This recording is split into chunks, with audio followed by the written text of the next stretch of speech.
Our most viewed video so far has been our one where we spoke about Pastor Brian Houston and Hillsong Church. That has gone a little semi-viral and gotten a lot of certain comments. So let's talk about Hillsong again, not for the ratings. And please, my encouragement, we don't know all the facts. No one knows all the facts. There's been a lot of people hurt by certain people and certain organizations and ministries, and they've also done a lot of good. How about we just let's look at these things I want to look at these things so that we can learn to become better leaders. The reason why we use these various examples is so we can see all spheres of life of how we can become better leaders. But let's talk about Hillsong. There was an article that was written about a week ago in Christian Post, and the title is Hillsong Church Announces Changes in Financial Stewardship Following Whistleblowers Report. I saw the sermon last week where the new global senior pastor, Phil Dooley, got up one of the board members to make a very formal statement at the start of the sermon, and then he went on to preach about things. And there's been a whistleblower within Hillsong that has revealed that there's been misappropriation of funds. And I say that because it's all alleged, there's accusations, it's all rumors, it's all like Dr. Rod, what is your take on this situation? Well, I'm not going to be throwing any stones. Mm-hmm. Look, criticising Hillsong has become a bit of a sport in Australia because it has been a very, very successful church and it has helped a lot of people. Now, I don't want to diminish in any way what the so-called whistleblower has said. My understanding is that this has actually come from a workplace dispute. A whole lot of documents have been revealed through a parliamentary process where a member of parliament who clearly has no great love for Jesus or for the church in general has a lot of this material has been passed on to that particular member of our parliament federally, and they've made a statement in the parliament. And of course, Hillsong doesn't have an opportunity to take any action on that basis because of the protections that are afforded to our elected members of parliament. And there are good reasons for doing that because we want good government, and sometimes it requires people to make statements, but they need to be responsible about it. Mm-hmm. Now, I think contextually we need to understand that Hillsong is now a denomination. It is officially a denomination. It is no longer part of Australian Christian churches, although the separation was amicable. Mm-hmm. And it was really that Hillsong, with something like 150,000 worshippers in their churches around the world every week, every Sunday, had really become too big and needed really, in a sense, to sort of grow up and leave the mothership, so to speak. Mm-hmm. So there was no issues concerning the relationship between Hillsong and the rest of Australian Christian churches. The issue is Australian Christian churches is focused largely in Australia, and Hillsong now operates in some 30 different countries. I actually haven't counted the number of campuses they have altogether, but it must be close to 200. So they're fairly large churches by the standard of the average. The average church around the globe is less than 100, and in the United States it's around about 135, I think. So they're relatively large churches. The information that I've seen that has been published doesn't really speak to me of misappropriation of funds. Let's talk about this, because obviously ministries are under a lot of pressure. Obviously, especially, let's say, evangelical and mega churches are always under scrutiny. Obviously, going to the model of Billy Graham, right? Like, looking at Billy Graham, he was a perfect example of a pastor. He said, "Look, just pay me the average pastor's salary. across America, and that's it. Like, that's all I want to earn. And then he just focused on his ministry. He didn't get caught up in the money and everything like that. Like, obviously he's a great example of what we should be doing. And obviously I think everyone's trying to compare what church pastors and mega church pastors are doing and mega ministry pastors are doing, and maybe trying to compare it to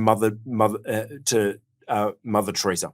Maybe, maybe that's what they expect them to be, poor and not do anything. However, I have this I don't know how to say, conflicting or contradiction in my mind, or juxtaposition in my head of, I've done ministry. I've been in, I mean, we're all in ministry, but I've been a lay person in church, running a church, and I'm a business person. And so I kind of get that, unfortunately, nowadays, most pastors are literally the CEO of their business. They are just running a business. It is a ministry focused business and things like that.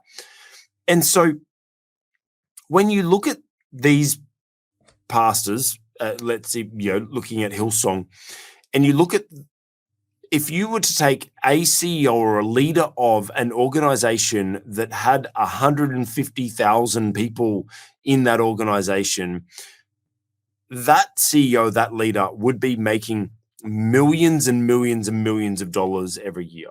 They would be driving around in Rolls Royces or whatever, and flying private jets and everything like that. Why do you think it is that we tend to, because one of the examples here is they talk about him flying first class or business class, maybe it was first class or business class. And there was one thing that said that there was a $44,000 bill or something like that to Mexico, $42,000 flights to Mexico, which is him, his wife, his daughter, and I think one of his friends in ministry or something like that, which is probably one of the volunteers in the church or something like that. Dr. Rod, what's your take on a pastor flying first class or business class? I haven't got an issue with it. Look, in one of my former roles, I had to make a lot of overseas trips. I had to jump off an aeroplane and go to meetings pretty well straight away.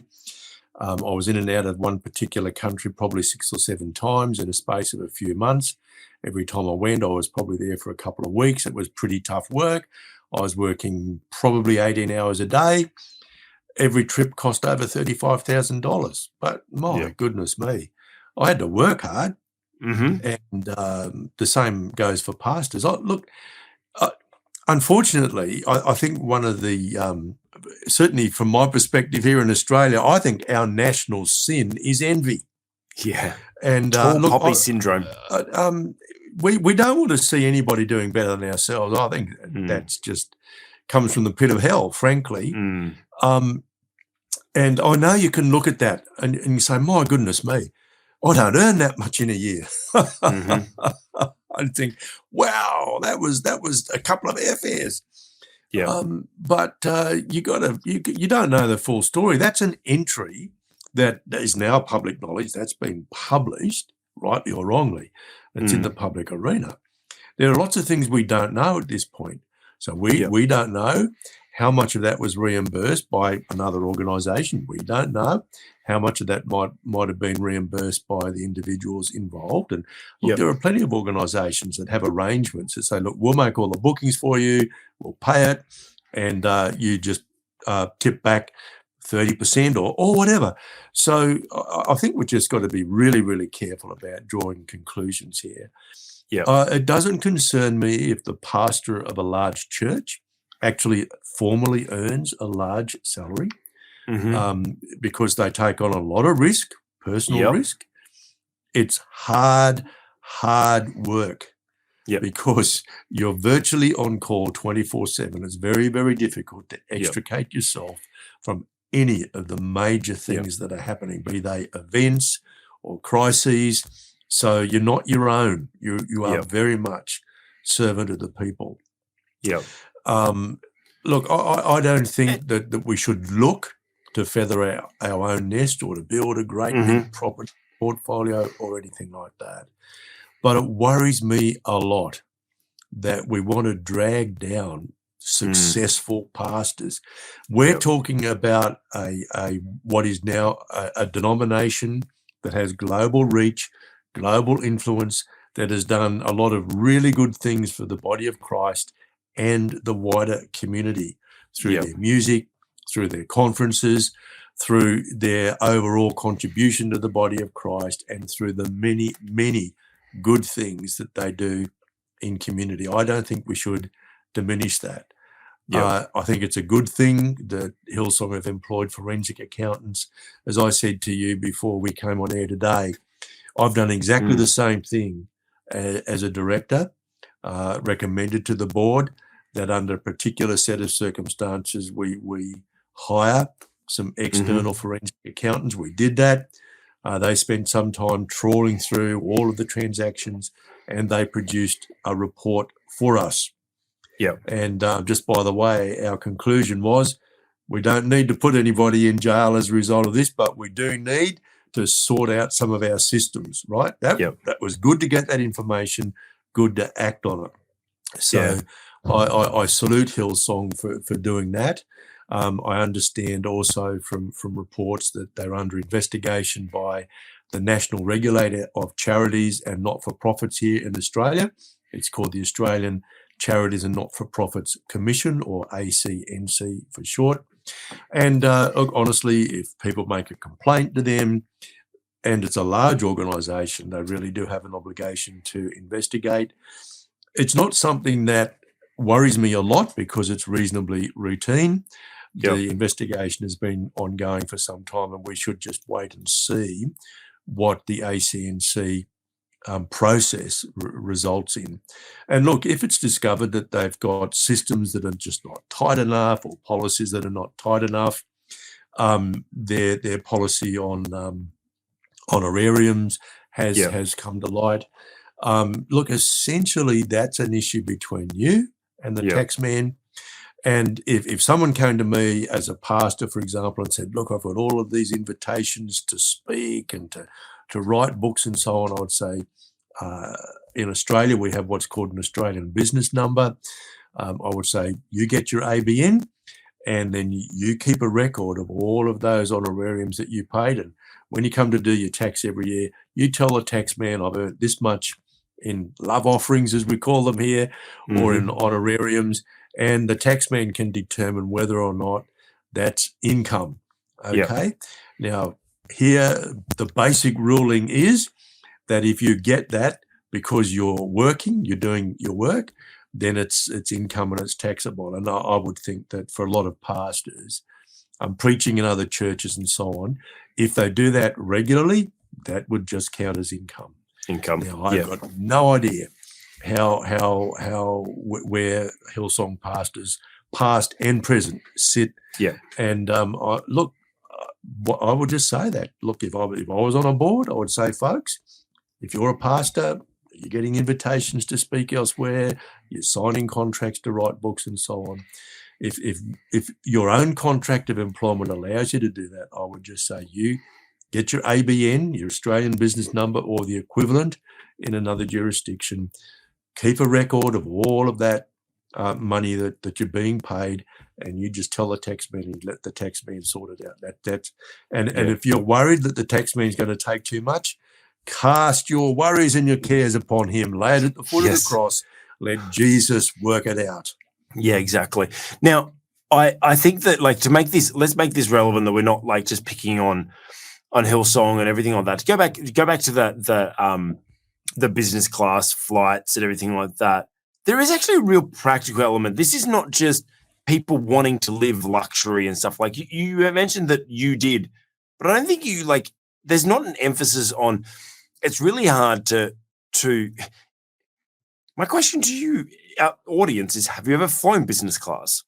I've been fortunate to fly business class once, and I understood why people actually fly business class. Now, first class, maybe that's a little bit extravagant, and there's no allegations of them doing first class. But business class, there's a massive difference. I was very fortunate to be upgraded once, and ever since then I've been believing that yes, I will be able to be at a stage where I can fly business class every time I fly, because you get not only it's before the flight, you're obviously in the lounge, you can relax, you can get prepared, you get your special treatment and stuff like that, so you don't have to arrive at time, and it's a little bit smoother of a process. And when you're busy and you're running a big ministry that has 100 and something odd thousand people across the world, you dealing with putting out 1 million fires at once, and there's a lot of things going on. There's a lot of challenges you're facing, a lot of things. The less you have to think about the little things and focus on your job, the better you're going to be at that. And so if you get there and then you get onto the flight and it's a long flight, and rather than you being uncomfortable and squished and all this, like you get to lay down. Like when I flew business class, I got to sleep. They got massages in the chairs that like I got off.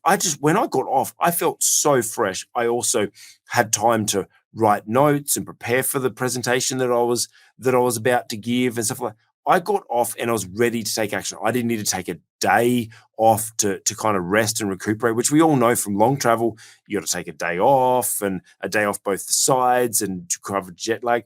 When you fly business class, you don't tend to. And so there is value in these people being able to fly in, fly out, not have to worry about arrive fresh, do their thing. And while they're on the plane, I guarantee they're working. They're not just sitting there watching Netflix. They're working. They're sending emails. They're writing their next sermons. They're doing study like that. They're doing that because you can. That's the advantage of business class. It just kind of lends itself to that. So there is actually a practical element to it, that they are actually performing their role better because of that. And like Dr. Rod said, like maybe the other people are paying for it anyway. The other part of it that is questionable, Dr. Rod, and this is kind of like what I want to say to let's say most people, and kind of you're probably wondering, what's this got to do with our theme? Well, you're talking about truth will be revealed in your actions. These people may have, well, Phil Dooley was apparently quoted to have said, I never fly first class, and then there's evidence of him flying first class. It's like, be careful of what you say, because the truth will be revealed in your actions. But the other thing that I want to look at this with, Dr. Rod, is that would make it relevant to everyone watching, is taking family and they claim friends or whatever.